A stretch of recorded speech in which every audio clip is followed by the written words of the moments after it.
Reels చేస్తున్నట్టున్నావమ్మా. బాగా చూస్తారా నీ రీల్స్ అన్ని? 1,00,000 మంది దాకా ఉన్నారండి. ఫాలోవర్స్ ఓకే, పేమెంట్ ఏమైనా వస్తుందా? ప్రమోషన్ చేస్తే పేమెంట్స్ వస్తాయండి. మరి నా కోసం చిన్న ప్రమోషన్ చేస్తావా తల్లి? ఎంత ఇస్తారండి పేమెంట్? మామూలుగా 5 రూపీసే, కానీ ఈ టైంలో తప్పట్లేదు. 5,000 ఇస్తానమ్మా. కానీ స్పాట్ పేమెంట్ ఇచ్చేసేయండి. డబ్బులు పంపిస్తా ఇప్పుడే. దేని మీద టాపిక్? మన హయాంలో లడ్డు కల్తీ జరగలేదని చెప్పాలమ్మా. ఓకే, ఆ టాపిక్ నాకు అర్థమైంది. మిగతావన్నీ నేను అల్లేస్తాను చూడండి. చెప్పమ్మా చెప్పు. Hi my besties and followers. మీకు ఈరోజు గుడ్ న్యూస్ ఏంటంటే జగనన్న ప్రభుత్వంలో ఏ తప్పు జరగలేదని చెప్పేసి క్లీన్ షీట్ ఇచ్చింది. లడ్డు తయారీలో ఏ కల్తీ జరగలేదని, స్వచ్ఛమైన నెయ్యితోనే లడ్డు తయారైందని తేల్చి చెప్పారు.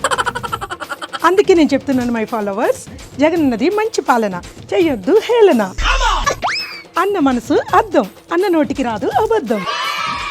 మా ఇంటి వెనకాల ఉంది నుయ్యి, అన్న వాడింది స్వచ్ఛమైన నెయ్యి. నేను ఇప్పుడే అప్లోడ్ చేస్తున్నాను, మీరు క్యాష్ రెడీ చేసుకోండి. చెయ్యమ్మా ఇప్పుడే డబ్బులు ఇస్తా, జోబీలో ఉన్నాయి. నేను ఏదైనా వీడియో పెడితే లైక్స్ వస్తాయి, వ్యూస్ వస్తాయి. ఇదేంటి నా ఉన్న ఫాలోవర్స్ అందరూ పోతున్నారు? ముందు మీరు డబ్బులు ఇవ్వండి. డబ్బులు ఇంట్లో పర్సు మర్చిపోయానమ్మా.